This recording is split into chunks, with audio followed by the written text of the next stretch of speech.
बिस्मिल्लाहिर्रहमानिर्रहीम। अस्सलाम वालेकुम दोस्तों, मैं हूं असद और आप देख रहे हैं असद इन्फो चैनल। दोस्तों, इस वीडियो में मैं आपको बताऊंगा CNIC के ऊपर जो 13 इंसे होते हैं, क्या उन इंसों के ज़रिए किसी तक पहुंचा जा सकता है। ये मुकम्मल डिटेल देखिए इस वीडियो में। नाज़रीन, जब बच्चा पैदा होता है, जब उसका बे फॉर्म बनाते हैं, उस वक्त ये नंबर इशू हो जाता है। और ID कार्ड अब इतना ज़रूरी है, इसके बगैर ना कोई हम व्हीकल ख़रीद सकते हैं, ना ज़मीन ख़रीद सकते, ना बिल्डिंग। अगर एडमिशन लेना हो उसके लिए भी ये ID कार्ड ज़रूरी होता है।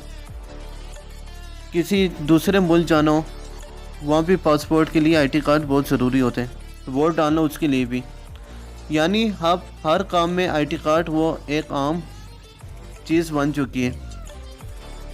दोस्तों, ID कार्ड में जो पहले 5 हिस्से होते हैं, नाज़रीन, इन 5 हिस्सों में जो पहला हिस्सा होता है वहाँ पे 1 से लेकर 7 तक हिस्से हो सकते हैं। अगर यहाँ पे 1 लिखा हुआ है, इसका मतलब आप KPK से ताल्लुक़ रखते हैं। अगर 2 लिखा हुआ है तो आप फाटा से ताल्लुक़ रखते हैं। अगर 3 लिखा हुआ है तो आप पंजाब से ताल्लुक़ रखते हैं। अगर 4 लिखा हुआ है तो आप सिंध से ताल्लुक़ रखते हैं। अगर 5 लिखा हुआ है तो आप बलोचिस्तान से ताल्लुक़ रखते हैं। अगर 6 लिखा हुआ है तो आप इस्लामाबाद से ताल्लुक़ रखते हैं। और अगर 7 लिखा हुआ है तो आप गिलगित बल्तिस्तान से आपका ताल्लुक़ है। और इसी तरह अगला ये नंबर है दूसरा, ये आपका डिवीज़न बताता है, आप किस डिवीज़न से आपका ताल्लुक़ है।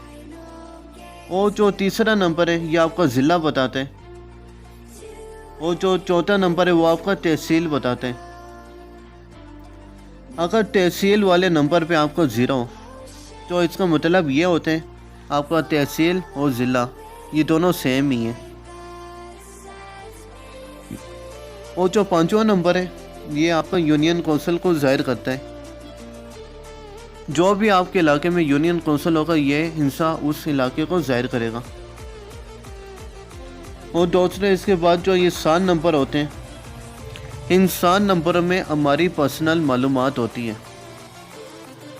यानी जब हम नाटर के पास जाते हैं, कुछ इन्फॉर्मेशन अपने बारे में देते हैं, वो सारी मालूमात और हमारे फैमिली की मालूमात वो सब इसमें शो की जाती हैं। और ये जो अगला नंबर है ये जिन्स को शो करता है, यानी अम्मात है या औरत। अगर यहाँ पे ताक हो, यानी 1, 3, 5, 7, 9, ये ज़ाहिर करेगा आप मात हैं। और अगर ये हो 2, 4, 6, 8 तो ये ज़ाहिर करेगा ये औरत है। दोस्तों, इस वीडियो में देखें जो पहले 5 इंच हैं वो हमारे इलाके ज़िले को ज़ाहिर करते हैं। जो अगले वो हमारी पर्सनल इंफॉर्मेशन वो नादर के पास होती है। और जो आखिर में उससे पता चलता है ये मर्द है या औरत। इन ID कार्ड के ज़रिए आप उस इलाके तक जा सकते हैं। उम्मीद है आपको ये वीडियो अच्छी लगी होगी। दुआ में याद रखिएगा।